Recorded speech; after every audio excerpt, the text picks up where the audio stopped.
Très heureuse de vous retrouver, chers internautes, bonjour et bienvenue dans la revue du quotidien national L'Essor. À la une, la circulation à Bamako semble devenue aujourd'hui une véritable jungle.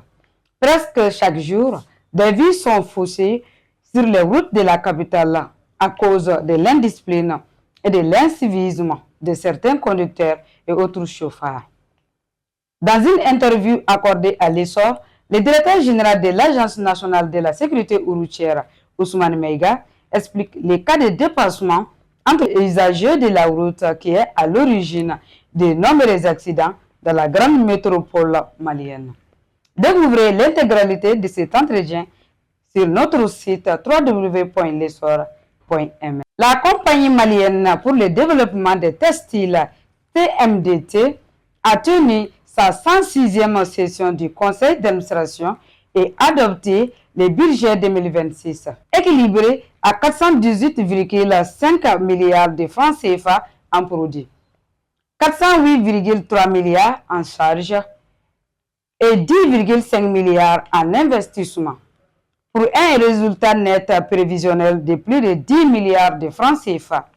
Pour la campagne 2026, la CMDT prévoit d'exploiter environ 650 000 hectares, avec un rendement moyen attendu de 950 kg par hectare, contre 813 kg par hectare l'an dernier. Des mesures préventives ont été prises. L'hôpital du Mali a affiché de bonnes performances en 2025, notamment avec un taux de guérison de 77% en radiothérapie. Au total, l'établissement a réalisé environ 84 000 consultations, 10 000 hospitalisations, 2 000 interventions chirurgicales. Le budget 2026 est fixé à plus de 6,2 milliards de francs CFA contre 6,1 milliards en 2025. Malgré ces résultats, des défis persistent. Insuffisance des salles de consultation et équipements vieillissants.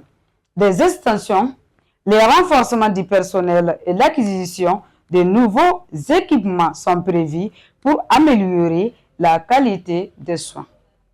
Ces informations ont été données hier dans les locaux de l'établissement hospitalier lors de la 27e session ordinaire de son conseil d'administration. Le 14 février 2026, 5 individus âgés de 19 à 45 ans ont été interpellés par le commissariat de police de Souleymane-Bougou.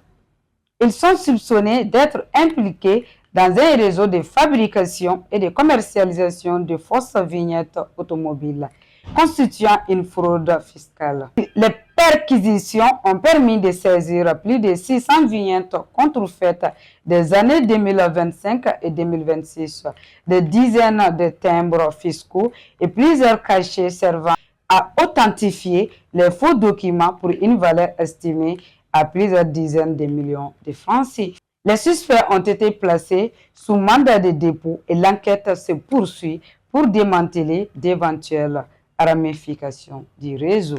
Passeport. Le Mali est reparti à la conquête du ticket pour Qatar 2027. À partir d'aujourd'hui et jusqu'au 1er mars, l'Égypte accueille la deuxième fenêtre des éliminatoires de la Coupe du monde de basket. Pour le Mali, logé dans un groupe dérelevé, le tournoi débute par un choc face au pays hôte. À Alexandrie, l'ambiance s'annonce électrique. Aujourd'hui, les hommes de l'Aldico retrouvent l'Égypte, leur bourreau de l'Afro-Basket 2025. On se souvient encore de la défaite amère concédée en août dernier face à cette sélection. Mais cette fois, les Aigles arrivent avec une ambition renouvelée et une soif de revanche qui pourrait bien manquer leur campagne. C'est la fin de cette revue de presse. Merci de l'avoir suivi. N'oubliez surtout pas de nous suivre à travers notre site web www.lessor.ml ainsi que sur toutes nos plateformes digitales. Merci et bon mois de Ramadan à tous.